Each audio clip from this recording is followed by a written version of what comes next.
Hoy viajamos a la antigua Grecia, esa Grecia que nos ha legado al mundo occidental pues grandes progresos como la democracia, la filosofía o la búsqueda de la verdad y la belleza. Pero hoy vamos a hablar de deporte y además viene muy bien porque acaba de empezar el Mundial de Fútbol y no vamos a hablar de fútbol evidentemente y nos vamos a ir a los Juegos Olímpicos, que no eran simplemente competiciones físicas, eran religión, política, cultura y hasta una forma de construir paz en un mundo marcado por conflictos constantes.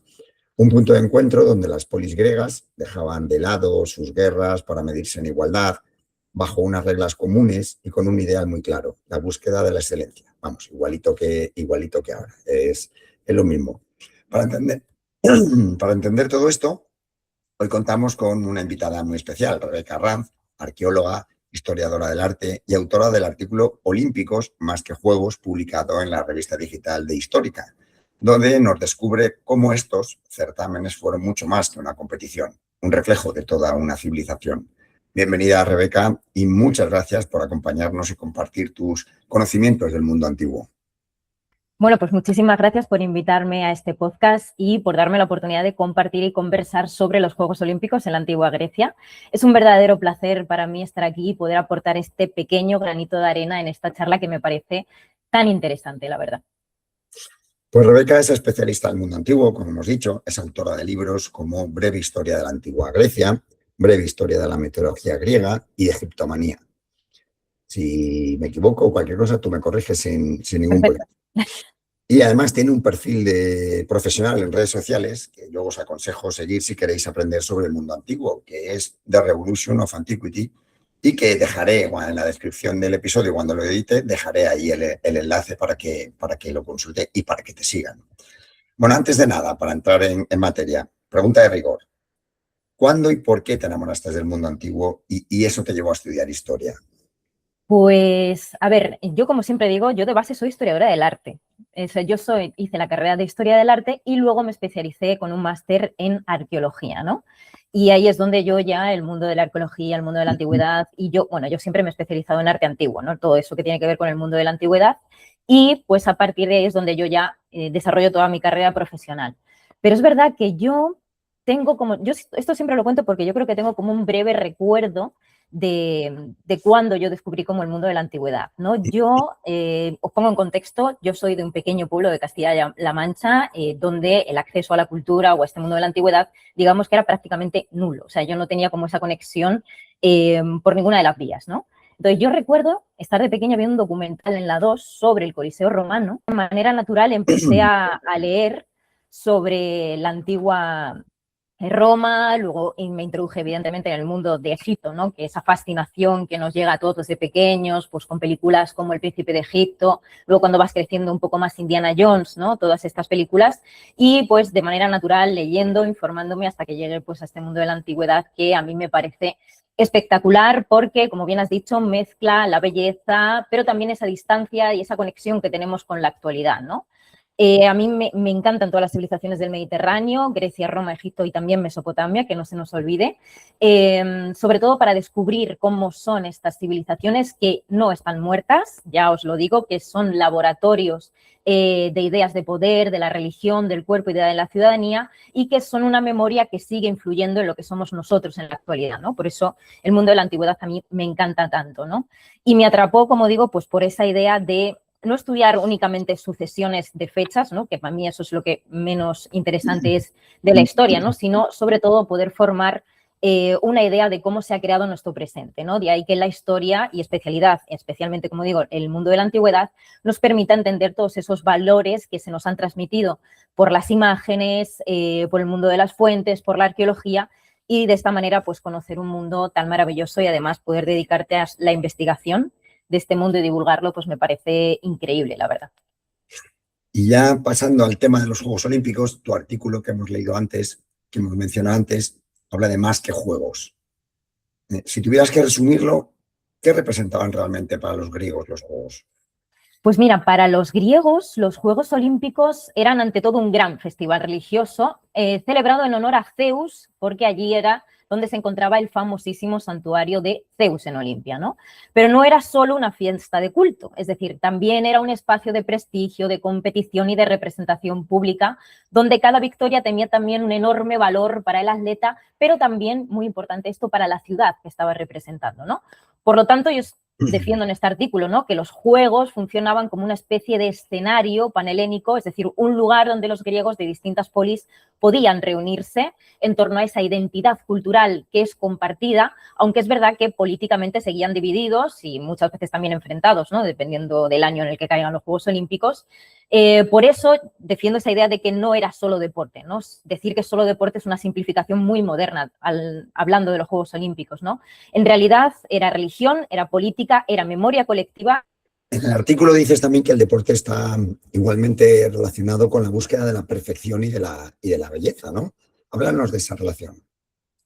Pues, a ver, lo que tenemos que entender sobre todo es que en la Grecia clásica el cuerpo no era solo un mero instrumento funcional, es decir, era como el soporte visible de todos los valores culturales. Por lo tanto, la práctica atlética, digamos que formaba parte de una educación bastante ideal, que estaba basada en la disciplina, en el autocontrol, en la fuerza, y donde entran también conceptos como la belleza corporal y esa armonía, ¿no?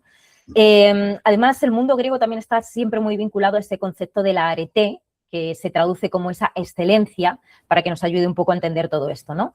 Y en este sentido, el atleta no solo debía ganar, sino que debía hacerlo mostrando su forma perfecta física, pero también su forma moral perfecta, ¿no? Porque el atleta tenía que ser digno de admiración, ¿no? De esa arete y de esa excelencia, ¿no?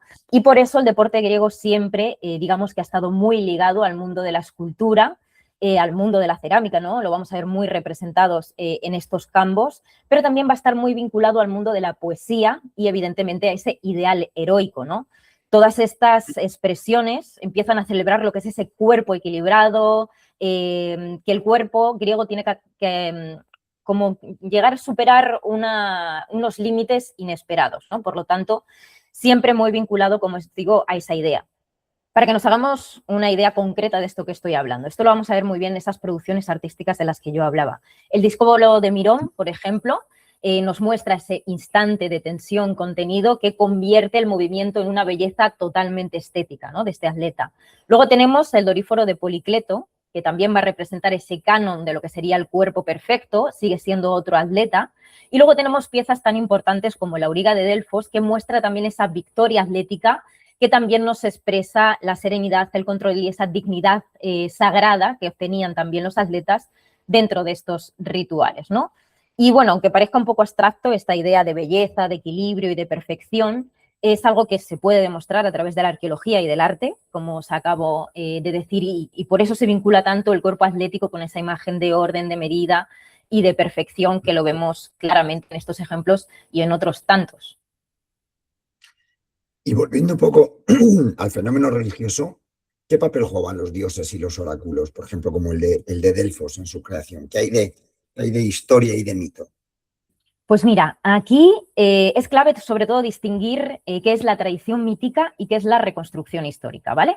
Porque los griegos sí que tendían a explicar el origen de sus instituciones mediante estos relatos fundacionales, ya sabéis, vinculados a dioses, a héroes y a oráculos, porque el mito no era solo un simple adorno narrativo, sino que los mitos funcionaban para la sociedad del mundo griego como un mecanismo de legitimación, ¿no?, y de dotación de una profundidad simbólica y práctica que llevaban los griegos a su sociedad, ¿no? Por lo tanto, en este momento, Olimpia, hoy quiero recordar que ante todo, antes que cualquier cosa que tenga que ver con el mundo deportivo, la ciudad de Olimpia y sobre todo el santuario de Olimpia es el lugar de Zeus, ¿vale? Y esto es muy importante remarcarlo. Lo que nos explica también esa idea mitológica de la memoria griega situando el nacimiento de los Juegos Olímpicos en un lugar sagrado, ¿no?, que es el santuario de Zeus, ¿no? Y en este momento, los oráculos, como tú bien has dicho, especialmente el de Delfos, no eran ellos los que creaban los juegos en el sentido histórico moderno, pero sí que eran los que formaban parte de este sistema cultural en el que las decisiones políticas y religiosas se articulaban a través de la autoridad divina que se va a desarrollar en estos lugares sagrados, ¿no? Fuentes, por ejemplo, como Pausanias, recogen tradiciones en las que la instauración o la reorganización de estos juegos siempre o prácticamente siempre va a estar vinculado a estas consultas oraculares que van a reforzar ese carácter legítimo y panhelénico, ¿no? Siempre se va a consultar a estos oráculos para el buen funcionamiento de ello.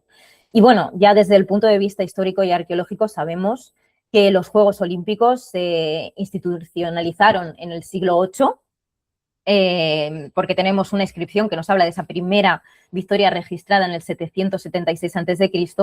y evidentemente todo esto está muy estrechamente relacionado con una ciudad, con la ciudad de Elis, ¿no? Elis va a ser la ciudad encargada o la polis encargada de su organización, ¿vale?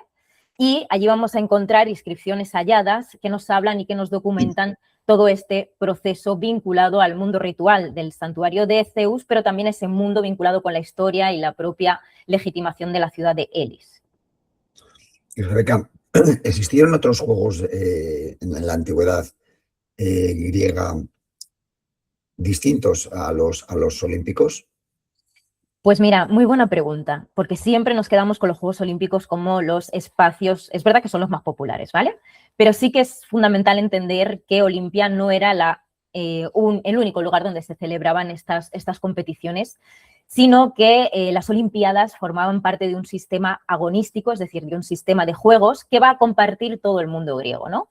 Junto a los Juegos Olímpicos van a existir muchísimos juegos, aunque aquí vamos a hablar de algunos por encima para tenerlos más claros, posiblemente los más conocidos, que son los certámenes panhelénicos, es decir, los más importantes van a ser los Juegos Píticos en Delfos, en este caso vinculados, como ya sabéis, a ese oráculo de Delfos.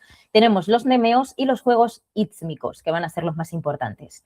Cada uno de ellos estaban vinculados a un santuario y a una divinidad concreta. Ya sabemos, Apolo en Delfos, Zeus en Nemea, Poseidón en Istmo, que es en ese istmo de Corinto, en esta ciudad donde se celebrarían, ¿no?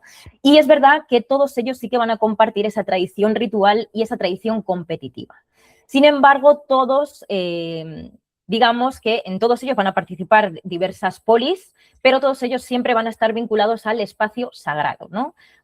De celebrar estos juegos en honor a Zeus, a Apolo, a Poseidón o cualquier otra divinidad, aunque estos son los más importantes.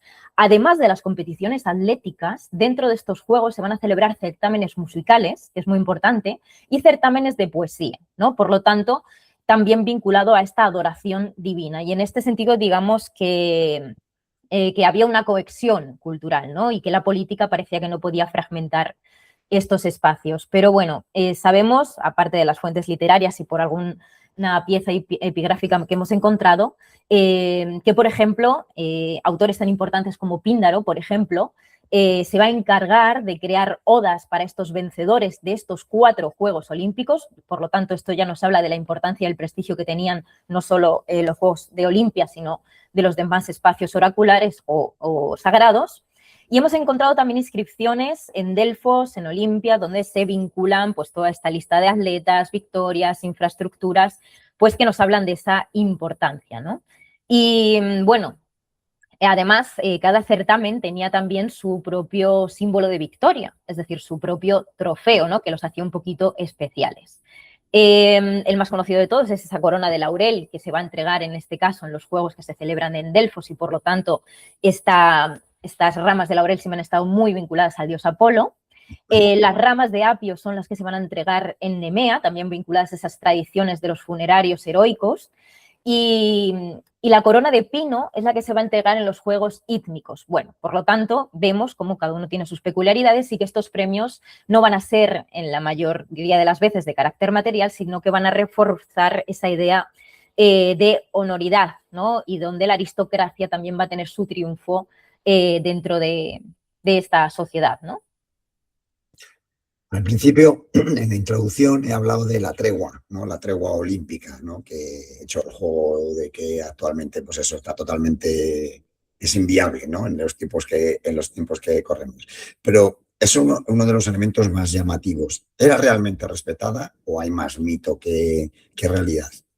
¿Verdaderamente los juegos son un símbolo de paz? Pues mira, la famosísima tregua olímpica o la eclereia, que se llama así en griego, fue una institución real, o sea, y además la tenemos muy bien documentada, pero no debe idealizarse como si hubiera sido el evento que transformó el mundo griego en un espacio de perpetua paz. Esto es prácticamente inviable, ¿no? Su función principal era la de garantizar el tránsito seguro de los atletas, de los embajadores y de todos estos espectadores que iban hacia Olimpia durante el periodo que duraban los Juegos, ¿no? En un contexto donde, pues evidentemente, los conflictos entre todas estas polis griegas eran bastante frecuentes. Todos aquellos que conozcáis la historia de la antigua Grecia ya veis que hay mucha rivalidad, muchas guerras, muchos enfrentamientos y muchas conquistas entre las diferentes polis griegas. Y esto lo que hacía, como digo, era como una especie de tregua que era proclamada en este caso, muy importante por la ciudad de Elis. Recordad que es esa polis organizadora de estos juegos, ¿no? Y que va a ser la encargada de anunciar la suspensión de todas esas hostilidades vinculadas al santuario de Zeus. Y este anuncio, digamos que no solo protegía el viaje de ida, sino también el viaje de regreso, que es muy importante, ¿no? Y en algunos casos se llegó a extender muchísimo más hasta acabar con la duración estricta de todas las competiciones, ¿no? Fuentes como Tucídides, por ejemplo, la mencionan esa exclusión de los lacedemonios de los juegos por haber violado en un momento determinado lo que sería esa tregua, ¿no?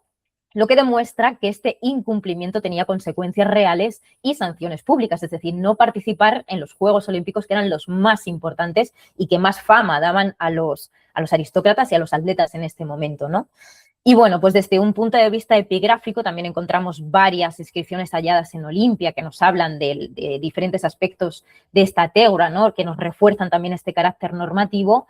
Y bueno, quiero recordar también que esta tregua no implicaba el fin de todas las guerras ni eliminaba las tensiones entre ciudades, ¿no? Como os he dicho, siempre es como para proteger el camino de un sitio a otro.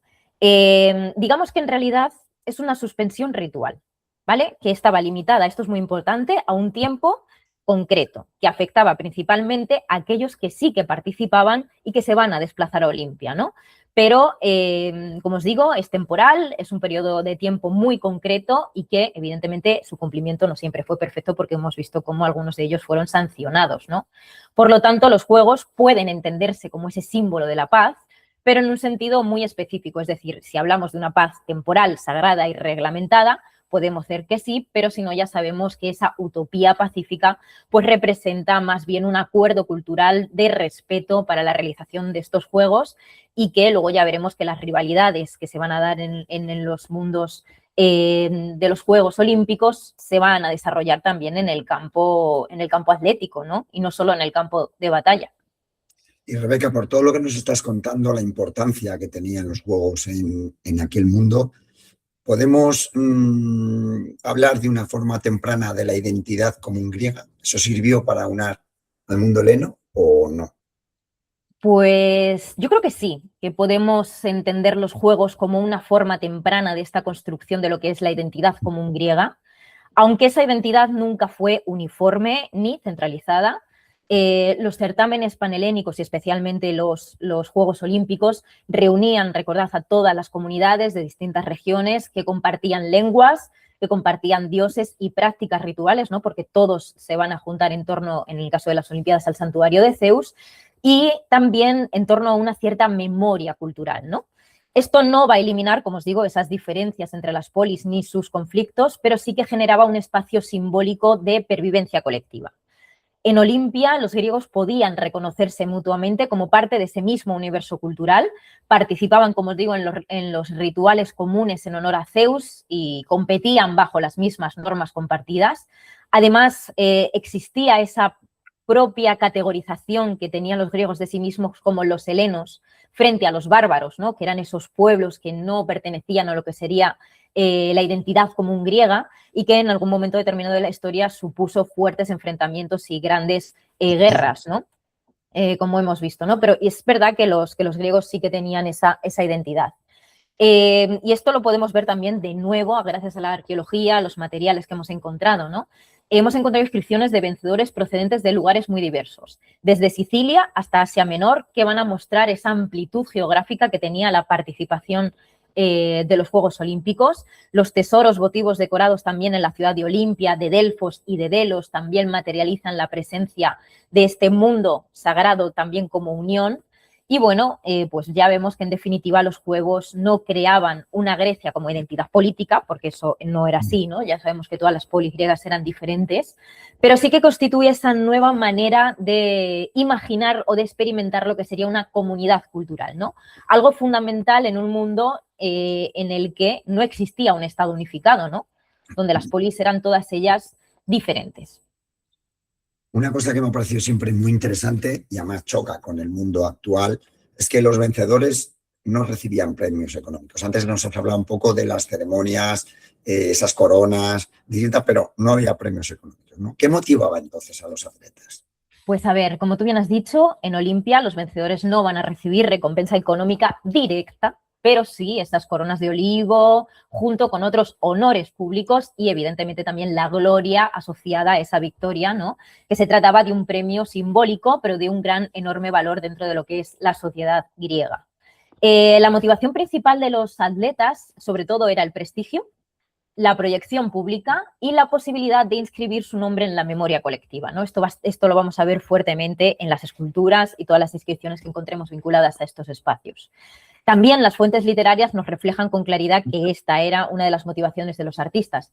Volvemos otra vez a Píndaro y a esas odas que había compuesto para celebrar a los vencedores. Y bueno, con estas odas, lo que se está haciendo con estos atletas es convertirles en casi héroes, ¿no? Vinculado su éxito individual al honor también de su polis y, por lo tanto, convirtiéndose en personajes famosos para el propio santuario, para los Juegos Olímpicos, pero sobre todo para su polis, ¿no? Y esto creo que es lo que más les importaba, ¿no? Y como os digo, aunque el premio sí que era simbólico, las recompensas indirectas podían ser ya también muy sustanciales. Tenemos datos de que al regreso a sus ciudades, un vencedor olímpico podía recibir algún tipo de privilegio como una manutención pública, una excesión fiscal, por ejemplo, o asientos de honor en espectáculos e incluso algún tipo de recompensa económica. En Atenas, por ejemplo, las fuentes mencionan algunos premios en metálico para los campeones, mientras que en otras polis pues, se abría, por ejemplo, una brecha en la muralla para simbolizar que en esta ciudad había ciudadanos tan importantes que debíamos marcarlos en sus murallas, ¿no? Este es un relato que nos cuenta Plutarco. Por lo tanto, ganar en Olimpia no significaba no ganar nada, ¿no? Sino que significaba acceder a una forma de reconocimiento mucho más trascendental de lo que sería el mundo material.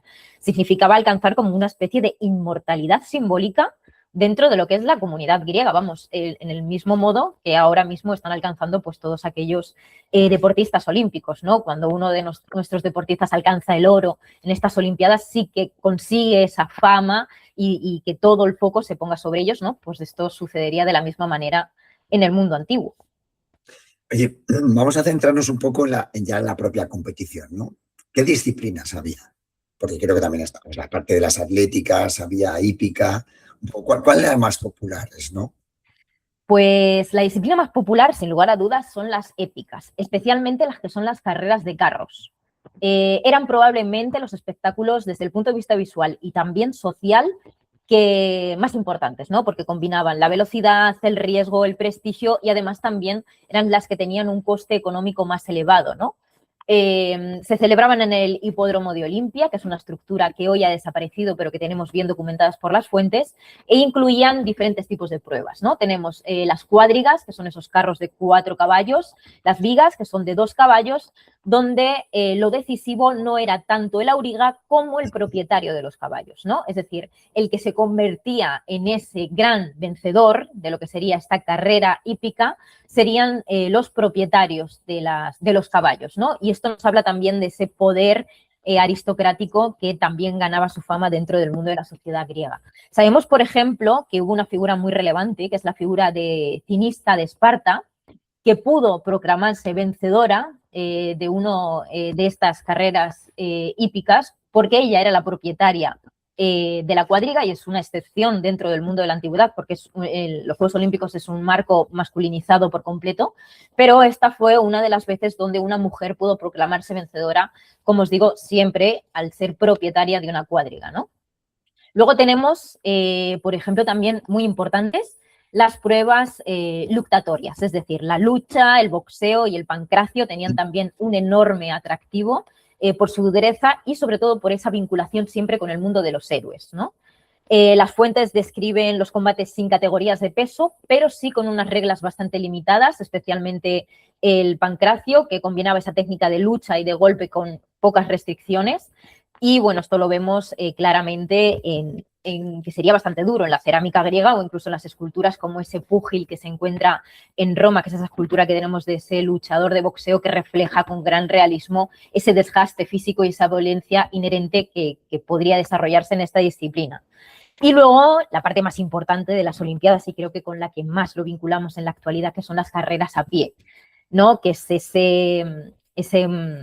ese juego clásico del certamen, ¿no? Esa prueba que se va a llevar a cabo en ese estadio de unos 192 metros en Olimpia, que fue esa primera celebración y que a ella posteriormente luego se fueron añadiendo otras diferentes celebraciones como el Diáculos, que es ese doble estadio, o la carrera a larga distancia, ¿no? Que es el dólico, y poco a poco, progresivamente, pues evolucionando también en este entrenamiento físico, ¿no? Y que pues van a crear bueno, digamos que este conjunto de disciplinas serán como las más importantes, aunque luego va a haber infinidad de trabajos. El pentatlón podía ser la más espectacular, la más pues, legendaria. Seguramente el pentatlón podía entenderse como esa auténtica síntesis de la excelencia artística, ¿no? Porque es una prueba que necesita de fuerza física, pero también de velocidad. Porque es una combinación bastante equilibrada entre las capacidades físicas y técnicas de 5 pruebas, ¿no? Que van a ser el salto de longitud, el lanzamiento de disco, el lanzamiento de jabalina, la carrera y la lucha, ¿no? Como estos 2 espacios tan importantes. En términos simbólicos, representaba lo que sería el atleta perfecto y el atleta completo, ¿no? Esa idea del arete que habíamos hablado anteriormente. Esta valoración aparece también muy fuertemente incrustada en el mundo de la antigüedad. Aristóteles, por ejemplo, nos menciona que los pentatletas eran considerados los jóvenes más bellos y con la combinación de fuerza y velocidad más proporcionada de toda la antigüedad.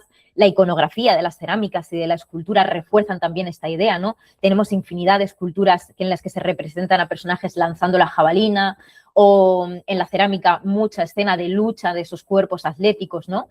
Y bueno, desde un punto de vista práctico, pues todo apunta a que las pruebas del pentatlón se desarrollaron en una misma jornada, lo cual sería bastante más duro, ¿no?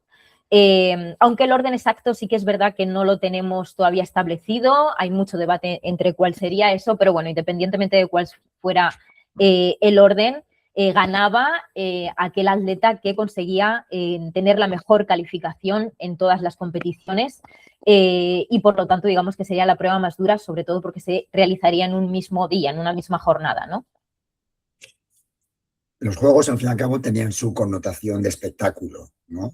Iban espectadores. ¿Cómo se vivía en aquella época? Claro, estamos muchas veces condicionados por lo que conocemos ahora, pero ¿cómo se vivía ese espectáculo de los juegos? Pues yo creo que la experiencia de acudir a Olimpia debía ser bastante intensa, o sea, sobre todo para los atletas, pero también para los espectadores, ¿no? Porque durante los Juegos el santuario reunía a peregrinos, a competidores, a sacerdotes, a embajadores, a comerciantes, o sea, era un espacio que al mismo tiempo era sagrado, pero que también era extremadamente dinámico, por lo tanto, evidentemente para atletas suponía el momento culminante de años de preparación, con una exposición pública máxima y un fuerte componente también de riesgo y de prestigio, pero yo creo que para los espectadores el viaje pues también combinaba esa dimensión de religiosidad, festividad y lugar cívico, porque no solo asistían a lo que son las competiciones, sino que participaban también de aquel acontecimiento colectivo que estaba cargado de tanto significación religiosa, ¿no? Y yo creo que el ambiente debería estar bastante bien marcado por lo que es la solemnidad ritual y también la rivalidad entre las polis, ¿no? Y esa intensa expectación por saber quién iba a ganar ese año una u otra actitud atlética. Digamos que las fuentes literarias y los restos arqueológicos sí que nos permiten reconstruir un poco una experiencia bastante precisa. Pausanias describe con detalle ese recorrido que tenía que hacer el visitante por todo el santuario, incluyendo algunas estatuas y altares que se podían visitar cada vez que ibas allí, ¿no? Como una especie de museo al aire libre también para visitar el espacio de lo que sería Olimpia. Y bueno, las excavaciones también nos han confirmado esa disposición del estadio con esa característica línea de salida de piedra, con esos terraplenes donde se colocarían los espectadores. Y también nos habla de la existencia de alojamientos para los visitantes distinguidos, ¿no? Por lo tanto, digamos que Olimpia era un lugar muy importante para los atletas, para los vencedores, pero también para los árbitros, ¿no? Que todos ellos están buscando esta fama dentro de los campeonatos y, bueno, que sería un lugar pues lleno de gente, recordad, de música, de celebración y que yo creo que debió ser un evento bastante espectacular, la verdad. Antes nos has comentado un poco, bueno, lo has dicho claramente, que los juegos eran masculinidad total y absoluta, que el papel de la mujer pues no estaba muy representado, pero no había nada más, aparte de esta ganadora en las carreras, pero por tener una cuadra de caballos que competían. Pues las mujeres tenían totalmente prohibido el acceso a los Juegos Olímpicos en el papel. Quiero decir que luego la historia es muy diferente a lo que se escribía legalmente. Conocemos la historia de una mujer que es Calipatria, que resultó especialmente reveladora para comprender, como digo, cómo era esta exclusión formal de las mujeres de los Juegos Olímpicos y cómo los márgenes siempre funcionan como ese lugar de flexibilidad para poder hablar de excepcionalidades, ¿no? Porque la historia de esta mujer es una excepción. Según nos cuenta Pausanias, bueno, Pausanias dice que le cuenta la tradición que existió una mujer que pertenecía a una destacada familia de atletas, ¿vale? Ella venía de una larga tradición de atletas, que en un momento determinado en los Juegos Olímpicos se va a disfrazar de entrenador para poder acceder al estadio y presenciar la competición de su hijo, porque además ella era la encargada de entrenar a su hijo. Por lo tanto, va a entrar al estadio, va a estar con su hijo en la competición y en un momento determinado se va a descubrir su identidad, ¿no? Y por lo tanto se puso en evidencia esa transgresión de la norma que prohibía la presencia femenina en el recinto, ¿no? El episodio pone de manifiesto, como os digo, que aunque la prohibición era estricta hasta el punto de que las mujeres casadas no podían entrar tampoco a ningún tipo de juegos, sí que es verdad que existían algunos lugares, algunas grietas que las mujeres intentaban traspasar, ¿no? Al final esta mujer no tuvo ninguna represalia porque se entendió que venía de una familia muy honorable, con un gran prestigio dentro de los juegos y que por lo tanto, debido a ese gran linaje que tenía, pues se le perdonó haber participado, haberse entrometido en los Juegos Olímpicos, ¿no? Pero como digo, por ese gran linaje de la familia, ¿no? Que dado que su padre había sido entrenador, había participado, ella había entrenado a su hijo estaba compitiendo y venía de una gran familia de vencedores. Si no llega a ser por eso, imaginemos que le podían haber hecho a la pobre Calipatria. Pero como os digo, este es un ejemplo singular, ¿no? Y que pues tampoco se ha registrado ningún espacio más que tenga que ver con las mujeres en los Juegos Olímpicos. Es verdad que existen otros juegos donde a lo mejor sí que podemos ver a las mujeres, ¿vale? Pero no, en los Juegos Olímpicos no los tenemos presentes. Sabemos que en un momento dado los juegos pues, desaparecen y que no vuelven a aparecer hasta, no sé si fue finales del siglo XIX, principios del XX. ¿Por qué desaparecen los Juegos Olímpicos? Pues a ver, la desaparición de los Juegos Olímpicos en la antigüedad está claramente vinculada a lo que es la transformación del mundo romano tardío, especialmente con ese cambio religioso que supuso la progresiva consolidación del cristianismo y el debilitamiento de todos estos cultos tradicionales denominados paganos. Dado que los juegos formaban parte, como os digo, de este sistema ritual dedicado al dios Zeus, pues su continuidad dependía directamente de la vigencia de este marco religioso del que estamos hablando, ¿no? Cuando este pierde la centralidad, también lo va a hacer lo que es la institución atlética asociado al mundo religioso. Sin embargo, no se trata de una irrupción repentina, ¿vale? Esto que quede claro, sino de un proceso claramente de decadencia. Las fuentes y los registros arqueológicos cuentan que se realizaría de una pérdida bastante progresiva en paralelo, como os digo, a esta transformación práctica de la religiosidad dentro de lo que es el mundo del Imperio Romano. Y en este contexto, la legislación imperial va a desempeñar un papel muy importante, sobre todo el famosísimo edicto de Teodoso I a finales del siglo IV después de Cristo, que está dirigido contra esos cultos paganos que suelen considerarse como ese punto de inflexión y donde la tradición sitúa concretamente el año 393 después de Cristo como esa represión de los Juegos Olímpicos. No obstante, la evidencia no es completamente uniforme y obliga, pues evidentemente, siempre a matizar lo que es esta cronología, ¿no? Es verdad que tenemos algunos testimonios epigráficos que sugieren que la pervivencia de estos certámenes, o al menos de la memoria competitiva, va a ir un poquito más allá de esa fecha, ¿no? En Olimpia se han documentado inscripciones con nombres de vencedores que podrían ser posteriores, lo que nos indicaría una continuidad un tanto residual o una reactivación, por ejemplo, local de algunas competiciones o alguna celebración de los Juegos Olímpicos a partir, como te digo, de esta fecha. Y bueno, a ello se le suma también la evidencia material del santuario, ¿no? Donde se observan signos de abandono progresivo, donde el santuario es utilizado como lugar de cantera para reutilizar materiales, ¿no? Y que con el paso del tiempo, digamos que la destrucción fue bastante violenta del espacio y que se abandonó totalmente, ¿no? Rebeca, cuando vemos los Juegos Olímpicos actuales, los modernos, los que conocemos a través de la televisión fundamentalmente, ¿qué queda realmente de aquellos Juegos Olímpicos originales? ¿Hay alguna referencia que nos pueda evocar a ellos? Pues mira, de los Juegos Olímpicos pervive sobre todo una característica muy clásica que es la periodicidad, es decir, esa celebración cada 4 años.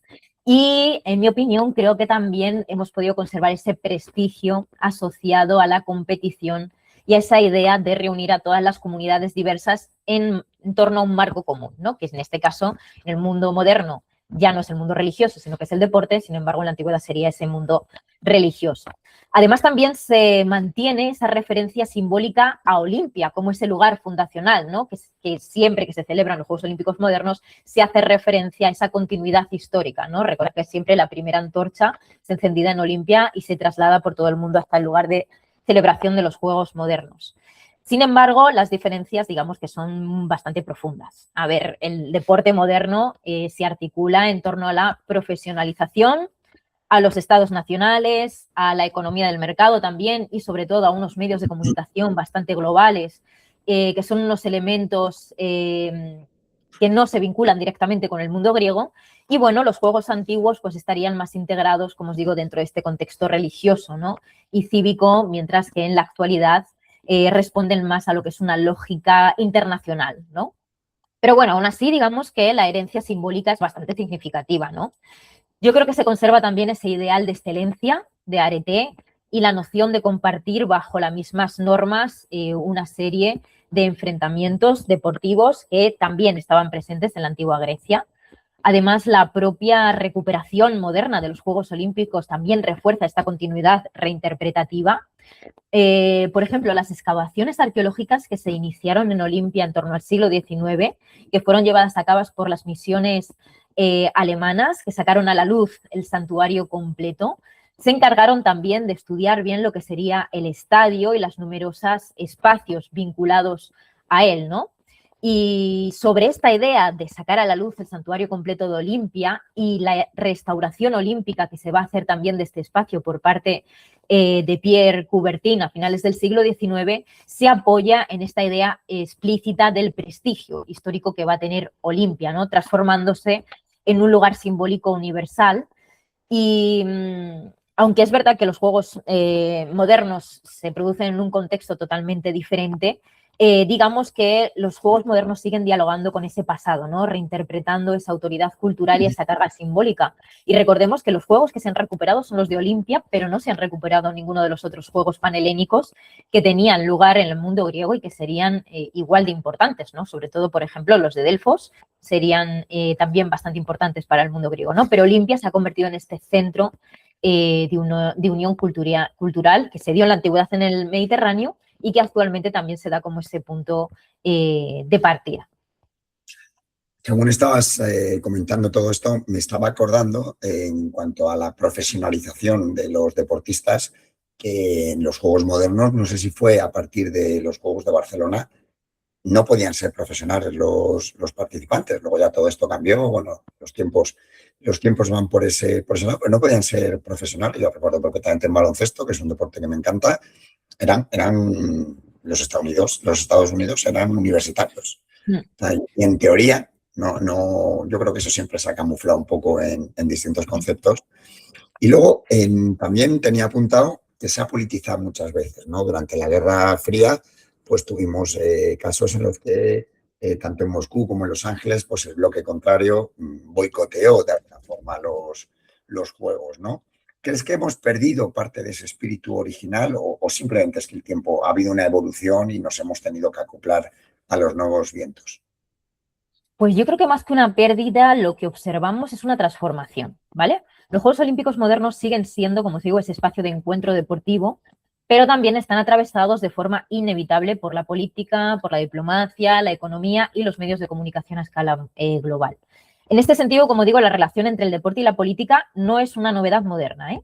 En la antigüedad, los Juegos Olímpicos también funcionaban como espacios de representación y de prestigio para todas las polis. Por lo tanto, la existencia de la famosísima tregua sagrada es lo que nos está hablando de este espacio como un lugar donde las rivalidades de las diferentes polis tenían su espacio, ¿no? Y por lo tanto, era importante poder salvaguardar a estos atletas, estos embajadores que movían a Olimpia, porque una de las maneras de acabar con tu rival era pues quitarle a sus personajes más famosos y acabar también con una de sus partes importantes, ¿no? Y esto está muy claro. Además, también políticamente, en Olimpia y en todos los demás santuarios panhelénicos, vemos como uno de los objetivos más importantes políticamente hablando de las polis era erigir monumentos y ofrendas votivas que tenían ese claro objetivo político de demostrar cuál era la mejor polis y cuál estaba por encima la una de las otras. Los famosos tesoros de las distintas ciudades o esos grupos escultóricos conmemorativos de las diferentes victorias que encontramos, muchas de ellas también son en conmemoración a victorias militares que se instauran en el oráculo de Delfos, por ejemplo, ¿no? O en otros diferentes oráculos que son pequeños templos en los que se está conmemorando una victoria militar, ¿no? Y por lo tanto también muy vinculado a este mundo de la política. La diferencia principal entre el mundo antiguo y moderno yo creo que es la escala, ¿no? La escala que producen los medios de comunicación. Mientras en el mundo griego esta dimensión política se articulaba en torno a ese marco religioso compartido y esa visibilidad relativamente acotada en lo que sería la proyección del mundo antiguo, pues en la actualidad digamos que esa proyección global es mucho más inmediata y que se politiza por los medios de comunicación. Y los episodios de boicot de Moscú 1980 creo que es, ¿no? Sí. Y Los Ángeles 84, pues muestran hasta qué punto pues evidentemente los Juegos Olímpicos se habían convertido en esa plataforma de confrontación simbólica entre estas potencias, pero que recordemos que esto no es nuevo, en la antigüedad sucedía, ¿no? Si no, no hubiera sido necesaria la creación de esa tregua sagrada. Pues hoy hemos comprobado que los Juegos Olímpicos de la antigüedad eran mucho más que una competición deportiva. Eran un reflejo de la sociedad griega, de sus valores, de su religión y también de su capacidad para encontrar espacios de paz en medio del conflicto.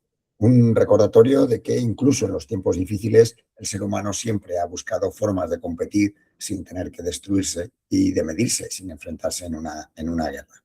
Rebeca, ha sido un auténtico placer charlar contigo. A mí me hubiera gustado participar más, pero esta voz tenebrosa con la que me he levantado hoy, pues tampoco ha invitado mucho a cortarte el hilo de la conversación. Y bueno, nos has descubierto todo lo que hay detrás de estos juegos, que en realidad nunca fueron solo unos juegos, como decías en el título del artículo. Gracias por compartir con nosotros tus conocimientos y acercarnos a aquellos míticos Juegos Olímpicos. Nada, ha sido un placer para mí. Muchísimas gracias a todos por dejarme acceder a este espacio. Espero que os haya gustado este mundo del espectáculo que, como digo, nunca fue únicamente deporte, sino que había muchísimas más cosas allí, que era un mundo lleno de ritualidad, que es muy importante que no se olvide, quiero que se marque, que había política, que había memoria colectiva y que había una gran identidad que unía a lo que serían estas diferentes polis del mundo griego. Y bueno, para mí ha sido un gusto poder compartir con vosotros y ayudaros a conocer un poquillo más cómo eran estos Juegos Olímpicos, que en realidad nos cuentan mucho más de lo que imaginamos, ¿no? Y que van mucho más allá de lo que es únicamente el deporte. Así que gracias por darme este espacio y encantada de estar aquí contigo. Me lo he dicho, ha sido un placer. Yo espero poder llamarte en un futuro para hablar de temas que manejas, como mitología, por ejemplo, y y tener una voz más de persona sana. Muchísimas gracias, Rebeca. A ti, gracias.